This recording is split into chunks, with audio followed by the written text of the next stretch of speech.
Like, I'm not trying to please everybody. I'm trying to please a large enough group to make a living at this, who want to fantasy fulfill in the same kind of ways that I want to fantasy fulfill. And there's a lot of people out there who like to follow a character who's willing to, to be the Marie and go, screw Zebob. I'm not going to do it. I'm going to fight you tooth and nail. And then, you start your little rebellion and you work up and you eventually kick the aliens out of Las Vegas and send them packing back to their home planet. Only if you're writing the story. If Martin's writing the story, the You're aliens dead. crush me and my You're rebellion. But then again, I'm not going to like that story. I want Marie to succeed and drive the aliens out of Las Vegas. That's the point. And Martin goes, see, that's the cost of having ideals. Right. See how stupid Marie is? She's dead. That's how stupid she is.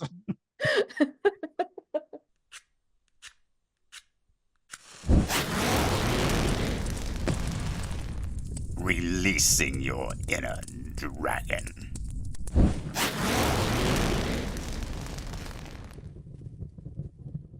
So, Drake, I want to have a fight. Cue the music. All right. So we have once or twice had a disagreement about the importance of Ned Stark's death in a Game of Thrones, and about the reasons why it happened and the reasons why it works, doesn't work, why it's important, not important. And I recently reread the book, and I am here with notes about why I believe that my position is correct, that Ned Stark's death was both critical to the plot and the theme of A Game of Thrones. Book one. And since I haven't watched the TV series, and the last time I read book one was 2004, sure, I'll come to this gunfight with a Nerf gun. Let's do this. I'm as unprepared as I could possibly be. I guess if I hadn't read the book ever, I would be a little less prepared than I am now, but only a little. But yeah, let's do this. Because I beat my mother. My mother was a grandmaster at chess. She, like in chess ranks and stuff. I beat her at chess once in my life. You know how I beat her? I woke her up at 5 a.m. and put a chessboard in front of her and said, "Let's play, Mom." After she'd been drinking heavily the night before until 4 o'clock in the morning. My mother never drank, but 5 o'clock in the morning is rough when your kid wakes you up with a chessboard. Maybe I should do that to my eldest. Because, I just don't play him in chess because, he's not a grandmaster, but he is nationally ranked. Anyway, all right, well, let's do it. Let's do it. I'll be the Huckleberry here. All right, let me recap just the events. All right, and stop me if any of it, if you disagree with any of it from your memory of the book. So our first introduction to Ned is where he is unaliving a man because it's early in the show, so I've got to use little careful words, so the algorithm doesn't suppress us. So He's unaliving a man because that man had broken his oath to the Night Watch. He's a deserter.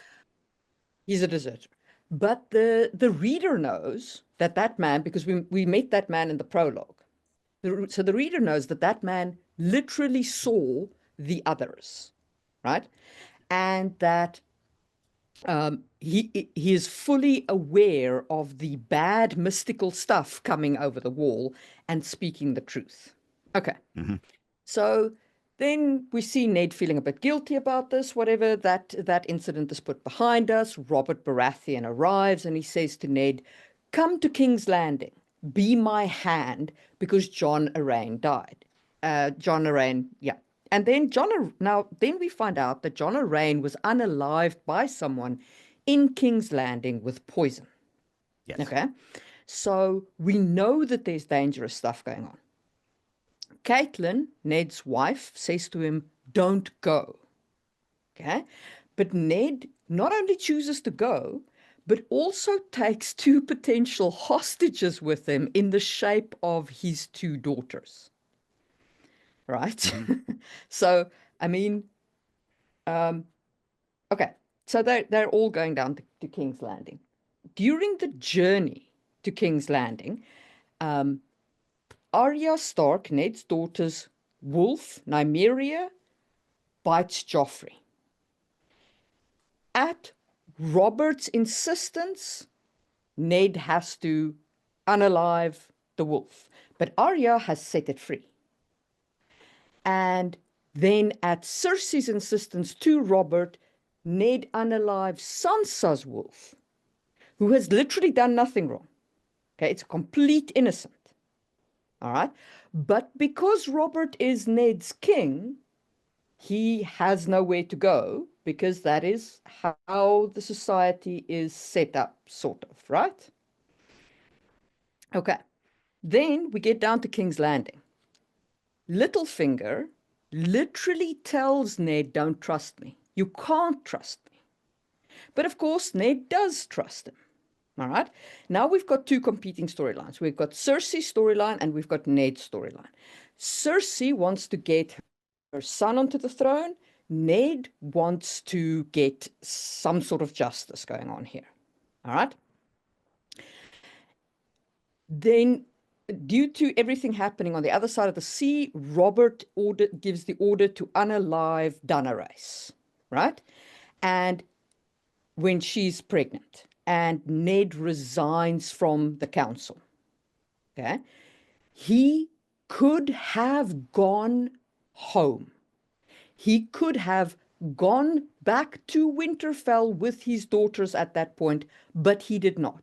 He chose to stay in King's Landing to continue to investigate this issue with Robert's children's parentage. All right, cool. Cersei's trying to unalive Robert in a very slow method. Ned is trying to figure out what's going on. Ned figures out what's going on. He then warns Cersei, right? Like, take your kids and run, whatever. Robert dies. All right. If Littlefinger had been what Ned thought he was, then Ned's plan would have worked. Okay? But Littlefinger wants chaos. Littlefinger wants instability in the kingdom.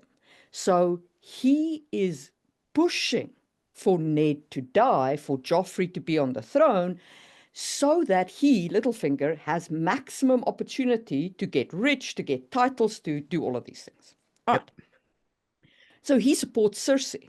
Both Cersei and Ned's plans are weak. It's Littlefinger who makes either one of them work. Mm-hmm.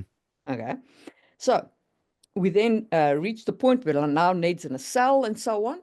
And here he eventually yields his personal honor to save the lives of his daughters and says he'll confess to a crime he didn't commit and they'll send him to the wall, right? Mm-hmm. And that's where we stand. Okay, cool. His son is also coming down to King's Landing, but if Ned goes to the wall, that whole thing will be resolved.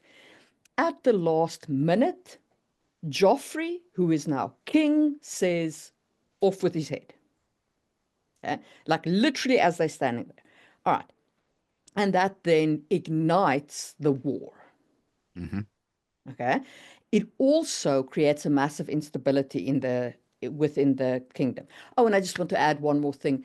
If Ned had made the deal with Renly, because Renly offered him a deal, right? Support me for the throne. He is the younger brother. And he rejected I kind of remember that. Yeah, he rejected Renly because he was like, no, Stannis is the rightful heir, despite the fact that nobody in King's Landing would support Stannis. Right. Ned was holding out for this Stannis nonsense. Yeah? All right, cool. So, and then Ned dies. Okay, so do you agree with that as the kind of premise of events? Sure. You said tons of things in there that I was just like, oh, I kind of remember something about that. Oh, wait, I kind of remember something about that too. I mean, I have had cancer since I read this book. So, All right. So let me first just talk about the thematic beauty of this. Okay. If you accept that one of the themes in um, A Song of Ice and Fire is the law isn't just.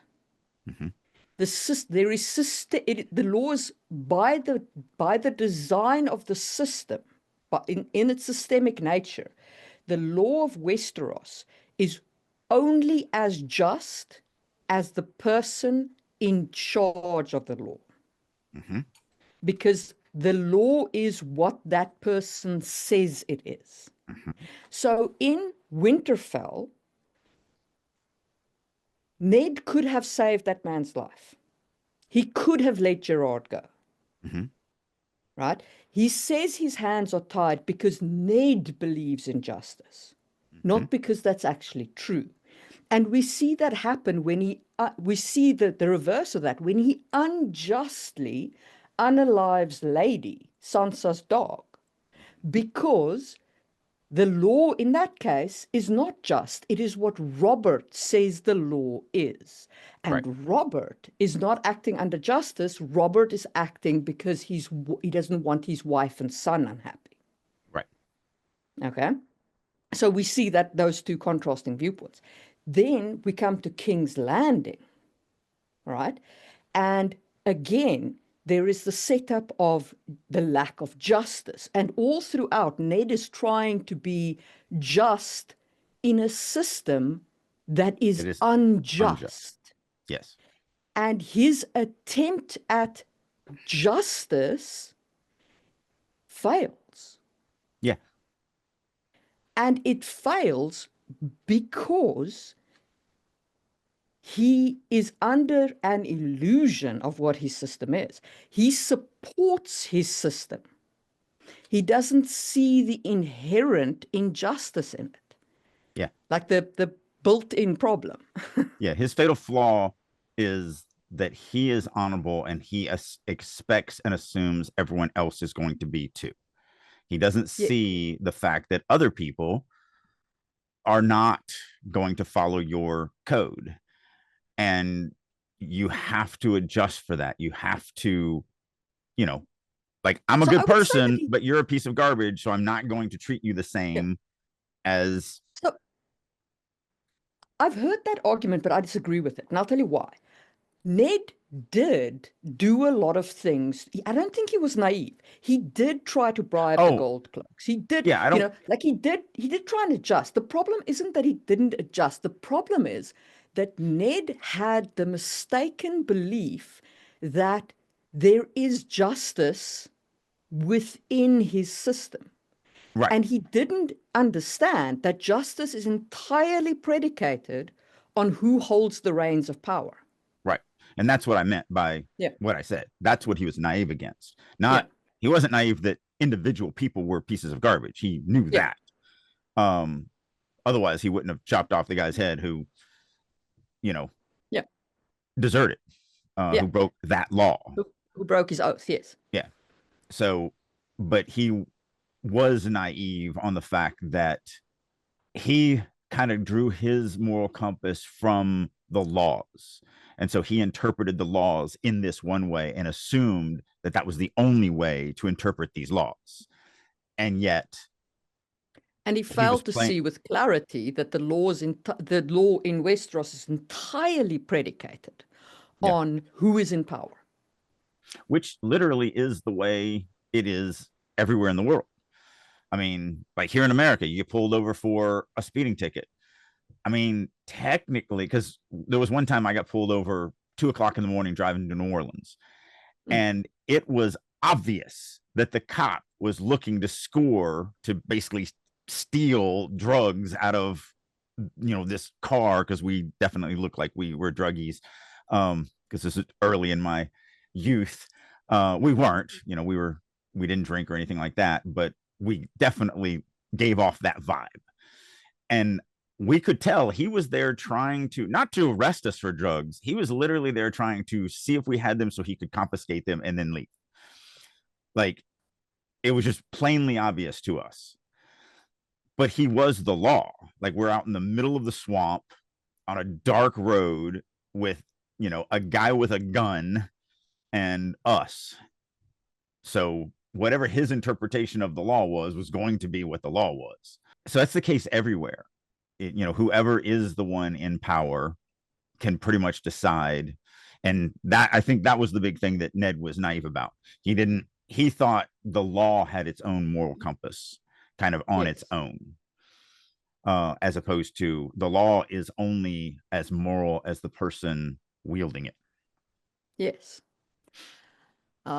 Which is why the morality of your leaders matter. Anyway, Yes. disregarding the situation, and that's why I say, like, Ned's death thematically draws a hell of a strong line. Mhm. There's a golden thread all the way through that. But you add to that the plot and the internal tension, as well as the echoes from the backstory. Okay?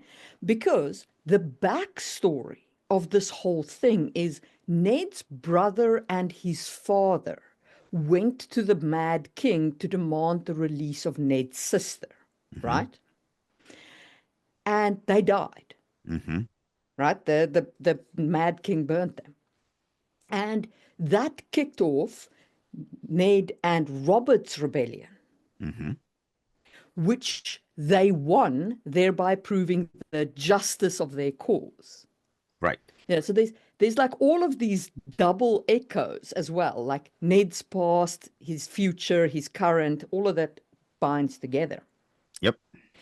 And then you have Ned's internal motivation, which is to, he wants to be at home, he wants to be with his family, but he's also torn with his duty to his king.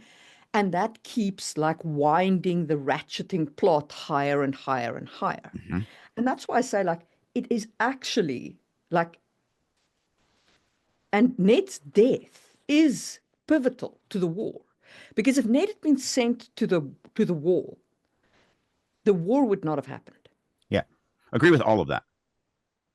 And Ned's death was massively impactful on Arya, on Sansa, and on, even though he wasn't there, on Robb. Yeah. And it would have to. They're his children. So obviously you're not going to not have that impact them. So my point, and where you brought me into this kicking and screaming, was okay, let's just think that there's just one book, just Game of Thrones. It's the only book that's out, because this is where this takes place. My argument was that it was a missed opportunity to grow, for Ned's death to grow what at the time was the next pivotal character. So I feel like if Robb had come, because Robb was marching down there with his army, he had already started raising the army and all this other stuff. If Robb had gone down there with the same kind of naivety that toward justice that his father had, and went, look, I'm going to take a few nobles, we're going to go down there, this is all pomp and circumstance, it's just a dog and pony show, nothing's actually going to happen, I'm either going to negotiate my father's release, or okay, maybe he goes to the wall, and that's going to suck, but whatever, it's a part of their culture. So going to the wall is not necessarily like going to a federal prison or something like that. There's an honor in it, and that's how they sell the wall. So Robb shows up with his envoy. He's like that, and then the whole, okay, yeah, no, I'll let your father go in your custody. You're right, I shouldn't have done this. Oh wait, you know what? I'm going to kill him instead. That would have been such a pivotal growth moment for Robb, and also for all of Winterfell, with Robb going back and raising the army now off of their liege's death and all of that. Now, that's just going off of having the knowledge of one book. Of course, 5 minutes later, Robb dies too, so it doesn't really matter if we have a pivotal moment to grow that character, because they're all dead. Even ignoring Robb's death, though, I disagree with you. So, and I'll tell you why. if Robb had gone to King's Landing, likely he would have died there in that moment. Okay? That's the first thing. But secondly, if Robb, I personally think that Robb not negotiating for his, because remember, he did negotiate via letters. They had Tyrion Lannister, and they were talking about releasing him or not releasing him. Mm-hmm. Right? I think they had Tyrion at that point. Like, even though, remember. look, there's a lot of detail in these books, but the point is that Robb was, Robb was in that negotiation. I don't think that it would have had a bigger impact on him than it did, and I think that not having Robb there ensured that the girls remained in the same dire situation. It was pivotal to their growth that their father die without Robb being there, because it sent Arya on her running quest away. It sent her to the Black Brotherhood, which eventually sent her over the sea onto her journey of becoming a faceless man. Right? So that arc wouldn't have happened if Robb was there. If she'd been able to link up with Robb, she would never have gone on her journey. And there's a million ways to have it still happen that way. He could just kick Robb out and keep the girls. I mean, there's other ways that it could happen, but that's not my point. My point is not that Robb needed to be there for the death. He was already raising an army. Yeah. And I think having him raise that army after his father's death and using his father's death as that battle cry, and then having to step into that role as a military leader, and as I think it would have been stronger. Because now he has to. Before, it's like, oh, I want you to follow me so we can go rescue my dad so he can be your boss. But if it was after that, then it's like, actually, now I am your boss. And I know I'm a child, but I now have to fill the role of my dead father. And that means that you're I'm your liege, and you will follow me down this, because we're going to go get justice. And then it mirrors exactly what happened to, the reason why him and Robert rebelled to begin with, because somebody went down there and got murdered, and then they went to war against them. So it would have been echoes of that, and they could have really tied that backstory in, just like my father and Robert raised against injustice and took over the throne, we shall do the same. That's all I'm saying. I'm saying, and again, this is assuming that Robb is going to become our actual, like, we basically, what that would do is that would use Ned as a mentor character for Robb, who then becomes the hero of the story. Again, when you have a story where everyone just dies anyway, then it doesn't really matter that you have a pivotal growth moment for a character. Arya's still alive. So, Right. But that's, so again, I'm only going off of the knowledge I had at the time, which was the first book. And it appeared that Robb was going to become the Ned Stark replacement, that Ned was more his mentor character, just not in the traditional, I'm going to take some farm boy and teach you how to use a sword kind of way. And so with that, if that was the case, then it was a missed opportunity to use Ned's death as a stronger pivotal moment for the Robb character to step up and have to really grow fast to fill this vacancy that was there. So that was my big point of my argument of why I thought that it was a wasted opportunity. Again, hindsight being 2020, a lot of my argument falls apart as the story continues on down the road. I get that. But I only had the one book at the time when I made that statement of, wow, what a completely worthless death. So I would say, even with just that book, it is still not a worthless death, because it's not completely worth. I'm just saying it was a missed opportunity. It is very pivotal to the female characters. And it's pivotal to the whole story as a whole. It just could have been more pivotal to also include Robb, if Robb, which is what he appeared to be at the time, was going to be the actual next Ned replacement hero that's going to go do, this stuff. That was my point at the time. Like I said, of course, when you learn more and more as the story goes on, then it doesn't really matter that you missed that opportunity, because the opportunity was not needed for the Robb character. So again, my argument definitely loses merit. Yeah. Once you get to the third book. So I think that Arya's storyline certainly is massively improved by not having Robb anywhere near, because it makes it very natural for her to run away. She's trying to link back up with Robb, and then all of the other things happen. Yeah. But again, I think there's easily ways to work it out to where Robb, and I'm not saying that Robb needed to be there. Again, that wasn't my point. My point was that I think he did too much. And so when the death is happening, it's a little too obvious that this is going to happen, because you're doing all of this stuff already as if he's dead. But again, any good writer worth their weight in salt could still come up with plot devices that separates Robb and his sisters, even if Robb was in King's Landing. I don't think that's a mental gymnastic leap to still separate them, and then she still has to run away. But it works great when he's not there. So like if me and you were plotting this out and we're hashing this out, and I was like, no, Robb needs to be there, and then you give me this argument that, yeah, but if he isn't there, it does this, I'd go, you know what, that is true, because I'm not really arguing for Robb to be there.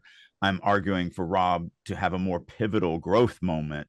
He doesn't have to watch his father die to have that growth moment. It could happen during the letters. He could still be in Winterfell.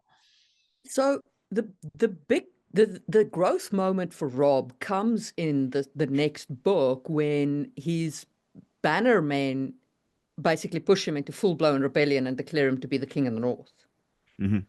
Right. So he does have that growth moment. It very much exists. And running up to that, yes, he'd been putting together an army, but it had been a very, very, very light touch. You know what I mean? Like it wasn't at anywhere where it ended up. Right. Again, I'm just going off of the knowledge that I had in the first book when I made that statement. Yeah. There was also, I read a theory that the name of the wolves are indicative of the fate of the children. Like a gray wind is apparently something in movie writing techniques where you name a character a gray wind, it means they're going to die unexpectedly, like Robb. And a shaggy dog is a distraction. That's Rickon's wolf. So Rickon is a distraction, and Ghost, obviously. And, it was interesting. Yeah. And he very well could have done that. I mean, I put so many things in that no one is really going to notice. It makes me giddy when they do, but there's so many things that I have these little Easter eggs in my stories, and no one's ever found them. Yeah. And he does come from a movie script world, so it's possible. But anyway, so that's my argument for the thematic strength and plot relevance of Ned Stark's death. I actually think that Ned Stark has one of the best storylines in fiction. It is really strong. Thematic. It's definitely my favorite character of that series. I know, and it sucks that he died. I hear you, but had I been smart, I should have went, well, that's the end of the series, and then just put it down when he died. Not that I've ever finished that, not that I ever will, but because I don't know if anybody ever will. No, nobody's finishing that. George isn't finishing that. Right. And I never watched the TV show. I watched the pilot twice, like 10 years apart. The TV show ended at season 4. Like just like the books. Just like the books. Which I've read through the first 4 books. Just like the books. I could not get past about page 60 on book 5. I just could not do it. So, yeah. I mean, like I said, I'm not against anything you're saying. I agree with all of that, especially from the story standpoint and all of that. But had this, if the story is going differently, I definitely think it could have had more impact on the Rob character. I think that you like the idea of Rob being the main character, and you're massively disappointed that he isn't. It's not that. It's that definitely my fandom, and that spills over into my story creation. I still like the story. I mean, one of my fans described it the best, and I need to put this in my marketing, but he said, Drake is the best of the old school writers where his heroes are heroic, his villains are villainous, and everybody has to suffer and sacrifice to get what they want. And then, he's the best of the new school writers where he's very immersive and very, limited third, where you feel like you're a part of the story. So I still do like that old school. Not that I write everything as black and white. There's plenty of shades of gray that I deal with, but I do like my heroes to be heroic and I like my villains to be villainous. And so I would never write a Game of Thrones like story where everything is just shades of gray and a lot of the things that happen are just because shit happens. That's how it works. I don't write stories like that. That's just not my not that there's anything wrong with those stories. Just every story creator has things that they gravitate to that they like to tell. You are much more interested and much better at the more political style stories that I'll never write. But it's not that it's not that you're worse than me or better than me because of that. It's just those are the things that interest you and the arenas you like to play with in your storytelling more than me. So I agree with you, but I also think like you gravitate a little bit towards Rob. Like, so I read that end of that book, and I was like, Arya's being set up as the main character here. And I could see she was too. But no, you are right. Ned Stark is the quintessential perfect heroic character for me to follow. Somebody who is incredibly honorable, who is incredibly, much in the I'm going to do the right thing, even if it hurts me. Those are the characters that I like to follow. That as a fanboy, I like people who are willing to suffer to do the right thing. We've talked about this many times before where fans, readers, we go to stories to fantasy fulfill. I talk about my wife loving cop shows because she is very much she wants justice served and she lives in a world that doesn't happen. And so when she fantasy feels in cop shows and murder mysteries because justice is always served. I also fantasy fulfill when I go into it, and I want people willing to put their neck on the line to do what's right. And because that's not the world that I live in. Not a lot of people are willing to do that. And I'm not saying necessarily that I'm willing to do that. I definitely have my flaws as a human being as well. But if I'm going to fantasy fulfill, that's the hero that I want to fantasy fulfill in. Somebody who's willing to just risk it all, throw their entire life away just because it's the right thing to do.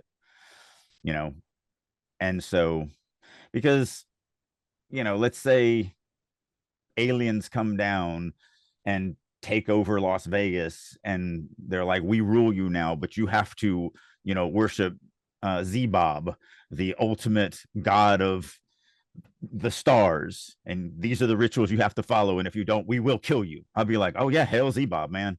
100%. I love Zebob. I totally believe in Zebob. Like, why wouldn't I? And even though that goes against what I just said, but again, I'm not willing to die just because I'm going to be like, no, Zebob's not real. I refuse to worship Zebob. Like, because I don't know. Yeah, these are some hard questions, and I've had to go down that and really think about that. Would I do it? I don't know. I suppose the much more realistic question is like, if I wake up tomorrow morning and Finland's been taken over by some sort of religious group and say you must go to church, would I? I don't know. If all it was just lying about believing in it, but I could live my life normally other than that, I don't think I'm a strong enough, brave enough person to go, no, no, your religion is wrong. I do not believe in it. And if you have to kill me because of that, I'm going to do it. If it's something as simple as just going, yeah, sure, I believe, whatever. And then I can live my life the way I want to live my life. I don't know if I would be brave enough to just deny that. I don't know if I would be brave enough, but I hope that I would. I hope that I would stand by my principles sufficiently to go, no, I Well, believe that's in different. Like, freedom. let's say they're like, you must believe in and Zebob, and a part of the rituals are you must go out and kidnap children once a month and murder them. See, then I'd be like, yeah, no, I can't. I don't think I can do that. But that's different than just you got to go to church once a week and sit in a pew and sing a couple songs. See, for me, it's not. For Yeah, no, me, everybody has their own. Conceptually, forcing anyone to attend an institution against their will, right? They're a grown-ass adult, and you're forcing them to attend an institution against their will and to believe in a set of things. I actually find that extremely repugnant. I don't disagree with that. And I find it exceptionally damaging. And I believe that to yield to it would be to give in, to allow such brainwashing to just happen without resistance to it. And if nobody resists, then we'll all just be Zebob clones eventually, because the children will be brainwashed into believing. And I find that repugnant. Yes, and I agree with all of that. Again, there is lines of that would push me to the point where I wouldn't. Yeah. But if it was just so, like, I'm Slavic by lineage, and there are stories where some of my family were under like Russian regime, and they would tell the children, look, everything you're going to learn in school is a lie. Just don't say anything about it. Just be there. When you come home, we will talk about it. We will enlighten you on the truth. So that is a form of rebellion. It's just you're doing it in the privacy of your home. But they're like, if it became where you had cameras in your home and a government agent that always watched you, and if you didn't 100% follow the tenets at all times, there's always a line. So what I was saying was just you just have to say you believe. And as long as you say you believe, we don't really care. We're not going to change your life. If it's something like that, I'm just going to do it, because then I can just live my life and be done with it.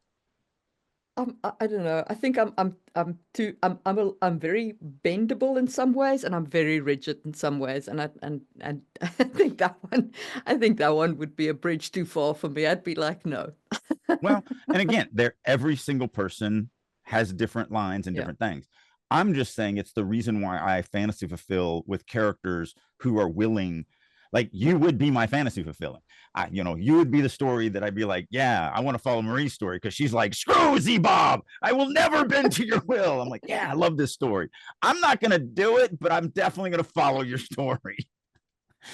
So that's all I'm saying. I'm just saying that if I'm going to fantasy fulfill in a story, so yes, you are right. Ned is that character.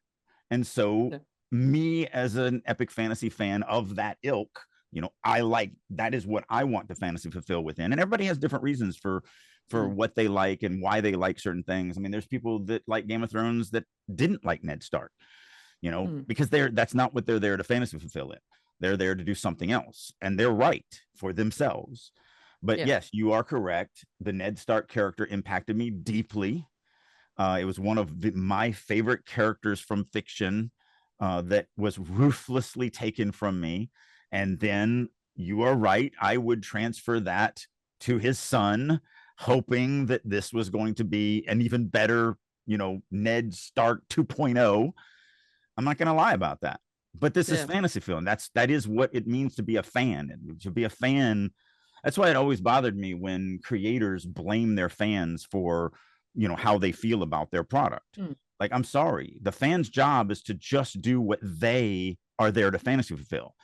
And you can't please everybody. Everything is subjective. So there are people that read me that do not find value in the stories that I'm telling, and that's fine.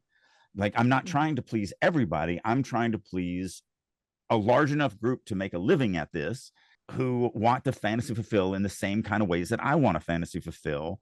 And there's a lot of people out there who like to follow a character who's willing to, to be the Marie and go, screw Z-Bob, I'm not going to do it. I'm going to fight you tooth and nail. And then, you start your little rebellion and you work up and you eventually kick the aliens out of Las Vegas and send them packing back to their home planet. Only if you're writing the story. If Martin's writing the story, the You're aliens dead. crush me and my You're rebellion. But then again, I'm not going to like that story. I want Marie to succeed and drive the aliens out of Las Vegas. That's the point. And Martin goes, see, that's the cost of having ideals. Right. See how stupid Marie is? She's dead. That's how stupid she is. Yeah. Like, it's one of the reasons why Game of Thrones never really, after that first book, I kept reading until, like I said, I couldn't finish the fifth, but like even the fourth one was a slog for me, having to switch my allegiance with Jaime and now want to see him succeed. I don't want to see him succeed. You're a piece of garbage. I want you to be a piece of garbage. I don't want to sympathize with somebody who is screwing their sister and chucking children off of roofs. You're not a character I want to like. Like, I'm sorry. I get it. You had a change of heart because you lost your hand. I don't care. I wish you lost your head. Like, I but never again, sympathized with Jaime. huh? The fact that he lost his hand, I'm like, that's cool. Yeah. I read his chapters with delight for his suffering, to be honest with you. Yeah. Yes. But so that's the thing. It really is that subjective. And that is why, like, one of the things we discussed early on was not turning this into a review website or a review podcast, because our opinions on different things on how we feel is really based off of how we want to fantasy fulfill, which is very personal and very subjective to us. So all those sites out there that are raving or complaining about XYZ IP, there's nothing wrong with them. I'm not saying they're bad, and I watch them, and it's good to hear other people's opinions on this stuff. But at the end of the day, I fantasy fulfill, I go into entertainment looking for what I want it to go into. And if I get my fantasies fulfilled, if I get that satisfaction, if they meet my unknown expectations, then I feel good about it at the end of it. And I like that product and I want to continue, in that world.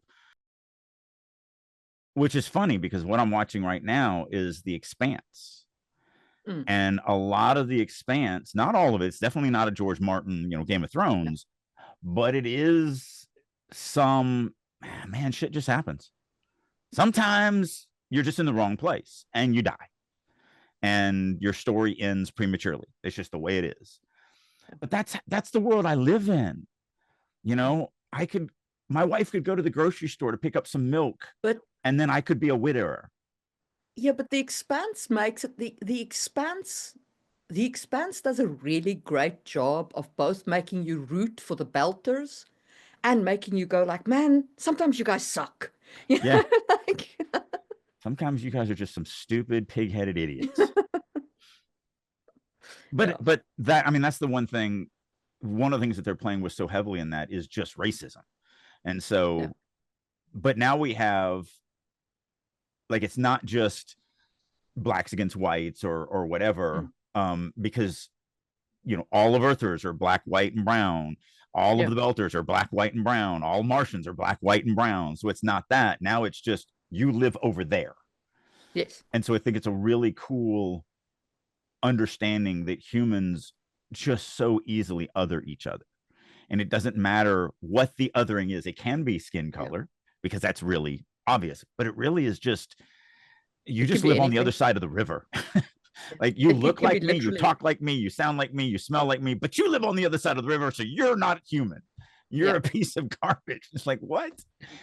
So I really do love that they're playing with that, Yeah. and then We they are, have that. unfortunately, we're really good at othering each other, and The Expanse is very good at illustrating that. Yeah. What I really loved about The Expanse, though, is how well they, and this comes out very clearly in the books as well, how clearly they play with the concepts of like how corporations control people.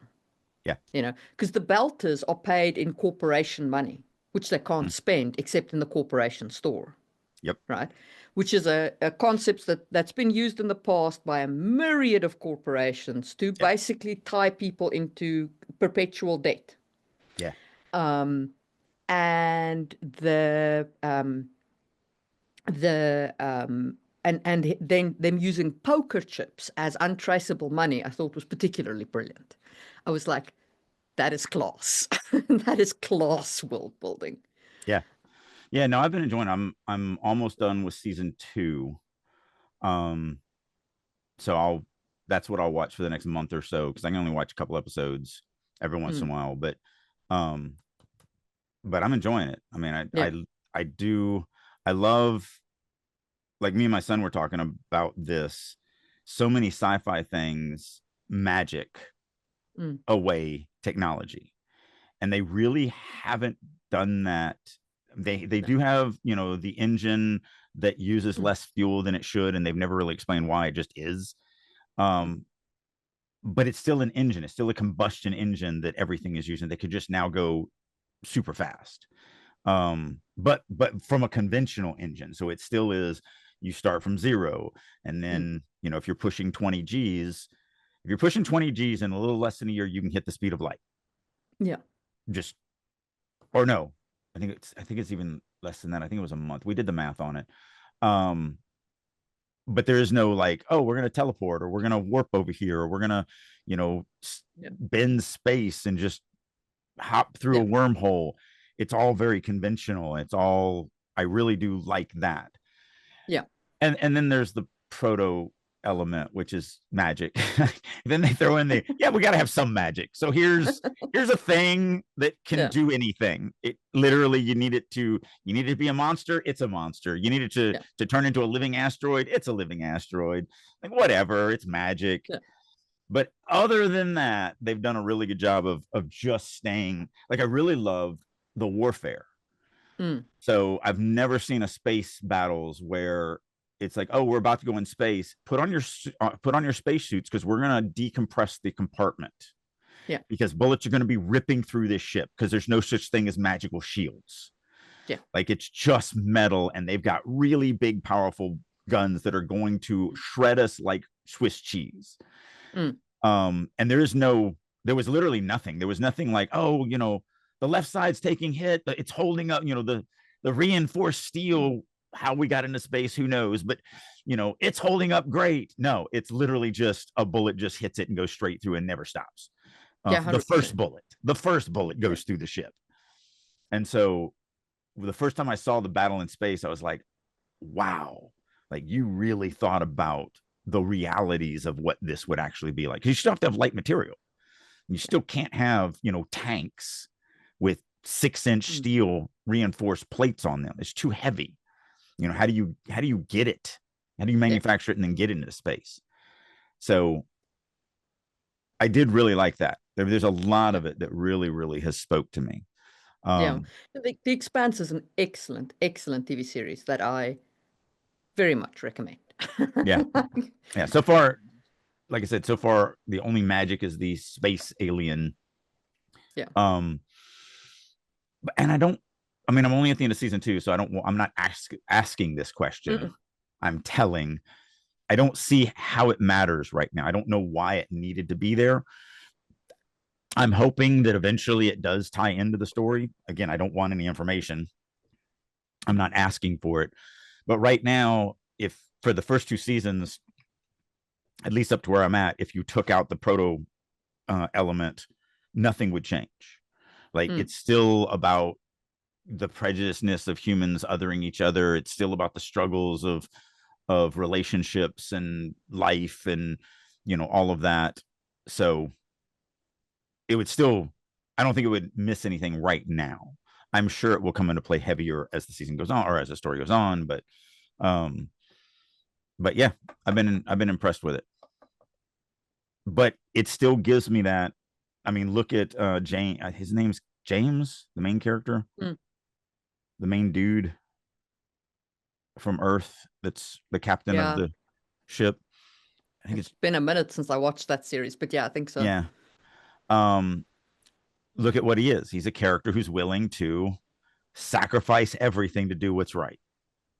Yeah. Why does it attract me? Because that's literally what I like to look for in a character that I want to follow in a piece of fiction.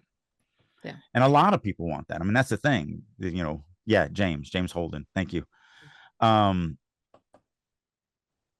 again, that's just being honest with who you are as a human being and what you want to fantasy fulfill in your stories, you know. And that's going to bleed into when you're a story creator. You're going to create stories that align with your fan desires, which is why I always say as a story creator, you need to fight the urge to fantasy fulfill in your own stories.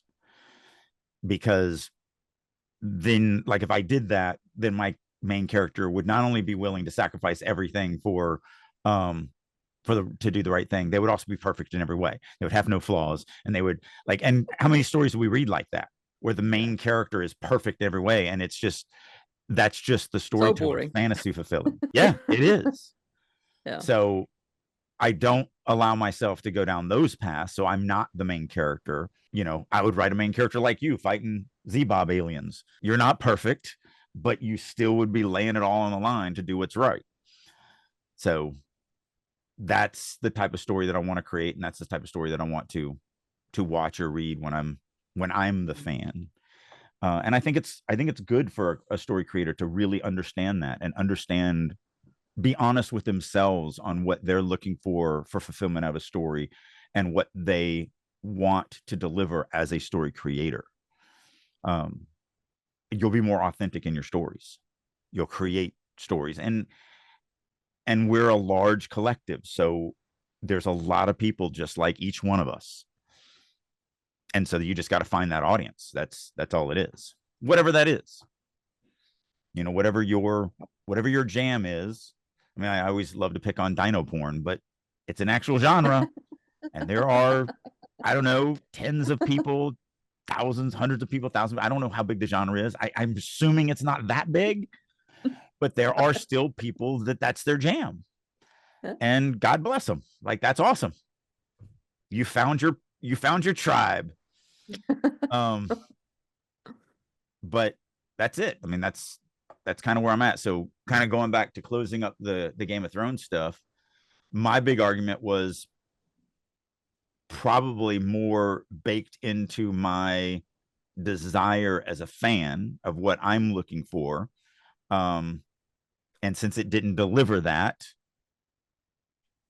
I'm not happy. Yeah. But then again, I'm not a huge Game of Thrones fan.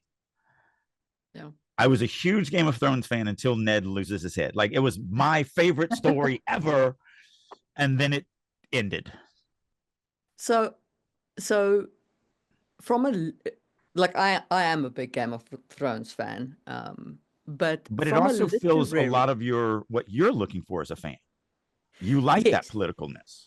I do. I also like the cultural exploration, the exploration of themes, like, you know, the themes that he explores speaks to me because I think of many of the same things in the same way. Mm-hmm. But the TV show is a different topic. Let's not talk about it because I could rant hours about how bad the last 2 seasons were. But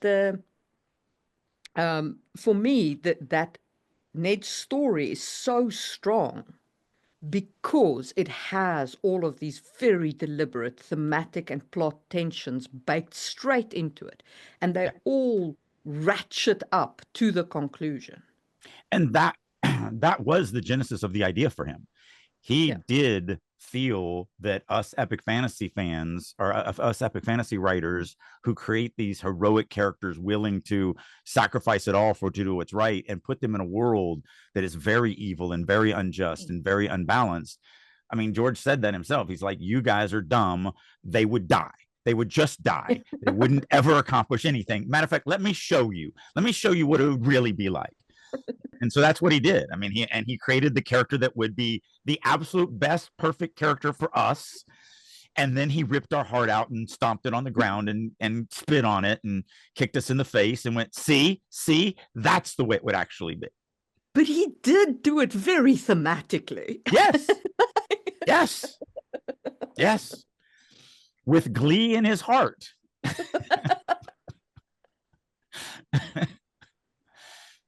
So, yeah. And obviously, there's a ton of people that type of story resonated with, which is awesome. I mean, I want dino porn writers to succeed in their tribe. Like, whatever it is that your fan base is looking for, if you can deliver that, you should be successful. Twilight, I'm ecstatic that Twilight was successful. I'm not a fan of that. It's not in my wheelhouse. But the fact that, she found her tribe and they rewarded her for delivering what they were looking for is what success is in my book on being a story creator. Same thing with 50 Shades of Grey. You found your tribe. You catered to them. You allowed them to fantasy fulfill the way they wanted to fantasy fulfill, and they rewarded you with that, with a career. Yeah. That is the genesis, in my opinion, of what it means to be a storyteller. Storyteller doesn't mean pleasing every single fan in the entire world. That doesn't exist. Yeah. It means pleasing the fans that you're trying to please. The tribe, the circle that we talk about. That's where a writer needs to be measuring their success off of. And that's it. I think that despite the fact that we had a battle, which I'm certain I won. Great. I'm pretty sure I threw up the white flag as the opening barrage. Like, my opening barrage was, I surrender. That was my initial attack. Pretty sure. I think that is a great note on which to end this episode. And we will see you soon for another one. Bye.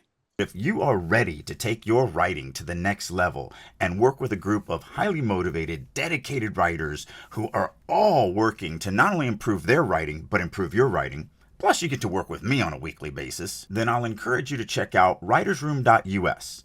This is a website that I have created that I really wish I had 30 years ago. It's everything a writer needs to become a better writer.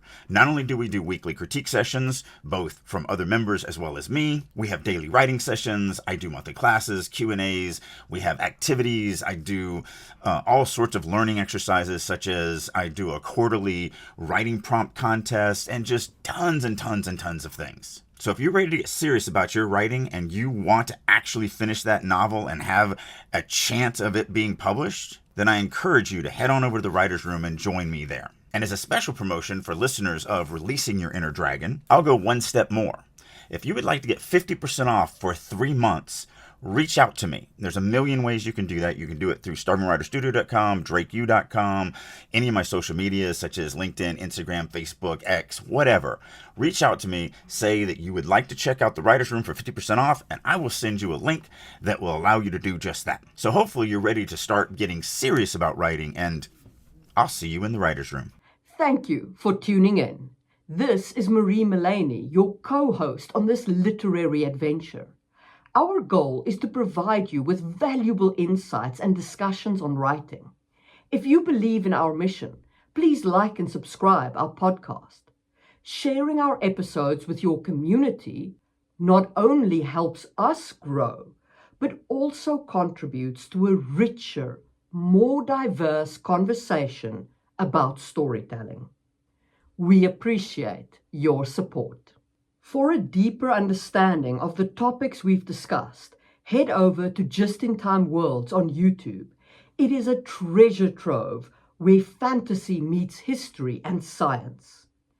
Every Tuesday, you'll find new videos that delve into the intricacies of world building, drawing from our rich real-world history. Whether you're a writer, a role player, or just a fantasy enthusiast, Just in Time Worlds offers unique insights that will enrich your perspective. Check it out and join the journey of crafting incredible worlds.